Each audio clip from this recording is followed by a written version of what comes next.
Ever wonder what makes a villain truly compelling? And it's not just power, but the hidden layers, the motivations that twist into something sinister. That's what's unfolding in the latest arc of That Time I Got Reincarnated as a Slime. Um, and episode 3 pulls back the curtain on a character who might just be the most dangerous opponent Rimuru has faced yet, right? Uh, the Kingdom of Monsters is thriving.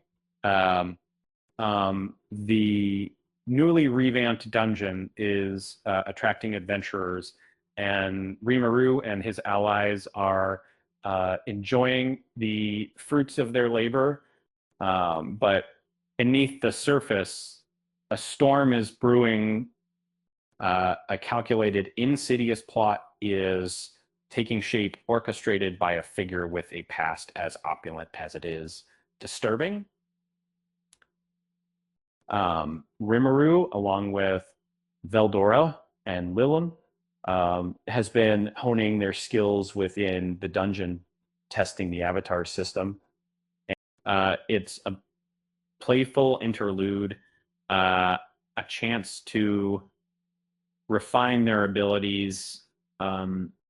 However, this lighthearted training is subtly shadowed by a growing sense of unease. And the dungeon isn't just a proving ground, it's a stage for observation, a means for enemies to gather intelligence. The episode introduces Mariabel Razzo, and her story is far from typical Razzo. She isn't driven by simple conquest or hatred. Her ambition stems from life lived in the shadows, a previous existence steeped in luxury and control.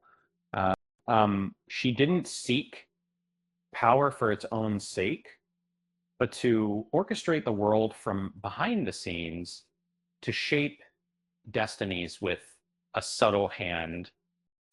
Reborn into the Razzo family, Mariabel possesses a unique skill called greed. It allows her to manipulate the desires of others, to exploit their ambitions, and turn them into puppets. The larger the ambition, the easier the control.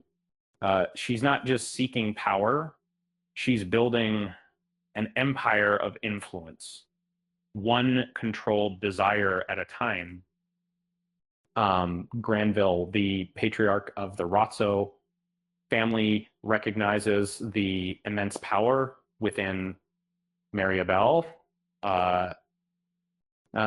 He sees her ambition, but also the self-restraint required to wield it. This dynamic is fascinating. It's not a power struggle between equals, but a partnership built on mutual respect and shared ambition. Mariabel's plan is audacious. She aims to expand the influence of the Razzo family across the world, positioning them as the protectors of humanity against the threat of monsters. But her motives are far from altruistic. She sees this as a means to an end, a way to create a world where she reigns supreme, pulling the strings from the shadows. The revelation that Yuki Kagurazaka is under Mariabel's complete control is a chilling moment. He isn't the mastermind. He's a pawn, a tool to be used and discarded. This adds a terrifying layer to their confrontation. It's not just a battle of strength. It's a clash of wills, a struggle against a force that manipulates from within. The episode ends with a sense of foreboding. Maribel plans to lure Rimuru into a confrontation with Yuki, a battle designed to test his strength and expose his weaknesses. Um, she intends to offer him the monster human utopia he seeks, but with a dark twist, staining it with the color of ambition and control. It's a strange mix, isn't it? The playful dungeon scenes contrast sharply with the sinister machinations of the Rozo family. But this juxtaposition serves a purpose. It highlights the duality of the world, the constant struggle between light and darkness, and the subtle ways in which power can corrupt even the noblest intentions. So, who's the real monster here? Is it the creatures that roam the wilderness or the humans who seek to control them?